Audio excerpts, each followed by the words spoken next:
On va rejoindre tout de suite à Londres Loïc Delamornay pour évoquer un sujet dont on a déjà parlé depuis plusieurs jours, plusieurs semaines sur France 2 notamment. Il s'agit de l'esclavage moderne. Ben oui, ça nous concerne en Europe. La preuve, souvenez-vous de la mort tragique de cette jeune Française en Angleterre. Un drame de plus que la police n'a pu empêcher. Comment se fait-il d'ailleurs, Loïc ?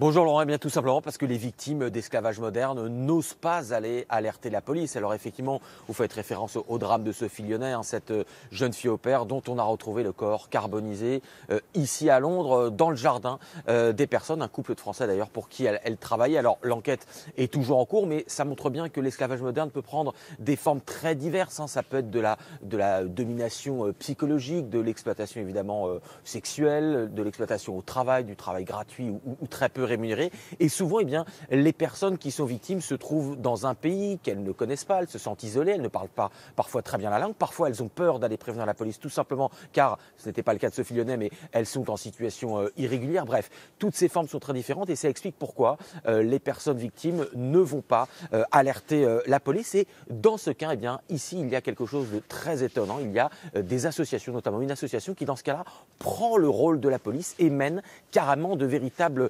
opérations commando, des opérations d'exfiltration, parfois en pleine nuit. Nous voulions vous montrer ce document assez exceptionnel. Il a été recueilli par la chaîne britannique Sky News qui montre justement ces opérations d'association en temps réel. Regardez ce document commenté par Laura Calmus.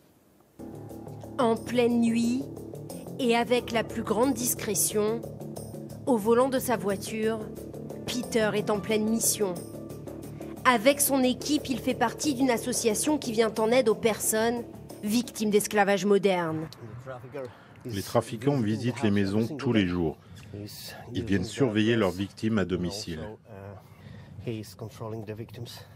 Ce soir, il est décidé à libérer une jeune famille polonaise installée au Royaume-Uni. Il est 5 heures du matin. Sans faire de bruit, les bénévoles pénètrent dans l'immeuble. La scène semble irréaliste, difficile d'imaginer que nous sommes au Royaume-Uni. À l'intérieur, un couple et leurs enfants. Bonjour, ça va aller, n'ayez pas peur. Ils doivent immédiatement quitter leur appartement. Leurs quelques affaires sont ramassées à la hâte et mises dans des sacs plastiques. C'est une course contre la montre qui se joue pour eux. Fuir le plus vite possible avant le retour de ceux qui les ont gardés en captivité. Vite, vite, dans la voiture. L'association les emmène à l'abri. Complètement manipulés et terrorisés, ils ne voulaient même pas appeler la police. Maintenant que nous sommes en sécurité, on est décidé à porter plainte. Ils n'avaient pas le droit d'enfermer mes enfants et de prendre mes documents. Pendant 6 mois, la famille a vécu avec 11 € par semaine et était sous le contrôle de leur bourreau. Leurs papiers et leurs allocations sociales leur ont été volés. Ils étaient forcés de travailler gratuitement. Ils ont déshumanisé les parents et ça a clairement fait du mal aux enfants. Ils devaient aller se nourrir dans des centres pour SDF et dans des associations caritatives alors qu'ils travaillaient.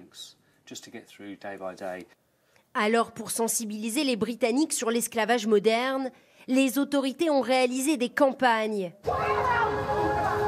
Des femmes esclaves domestiques,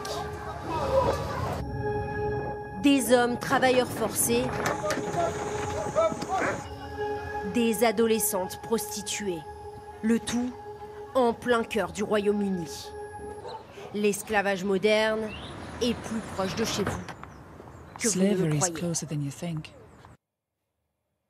Oui, Loïc, ce phénomène, on le sait, existe chez nous. Mais pourquoi touche-t-il encore plus, on va dire, le Royaume-Uni que la France ? Vous faites bien, Laurent, de rappeler qu'effectivement, ça arrive dans tous les pays, et notamment en France. Mais c'est vrai qu'il semble qu'il soit encore plus important ici au Royaume-Uni. Alors, c'est très difficile de comparer les chiffres parce que c'est très difficile d'avoir des chiffres. Les associations disent qu'au Royaume-Uni, il y aurait entre 30 et 50 000 peut-être esclaves modernes, mais notamment au Royaume-Uni, notamment à Londres. Une des raisons, et une seulement des raisons, c'est que, par exemple, à Londres, il y a effectivement des familles très riches, avec de très belles maisons, et derrière ces murs, eh bien, il peut y avoir beaucoup d'esclavage moderne, notamment parce que, eh bien, il y a des familles venues de pays du Golfe, de Russie, de Chine, qui emploient beaucoup de personnel de maison, et dans certains cas, eh bien, cela aboutit à toutes ces dérives. Et effectivement, ici, la pratique de saisie, de confiscation des passeports de ces employés ou de ces esclaves modernes est monnaie courante. Et il faut bien évidemment rappeler que c'est totalement illégal pour des personnes de saisir et de garder les papiers d'identité des personnes qui travaillent pour eux. Merci Loïc. Tout le monde ici vous souhaite une très belle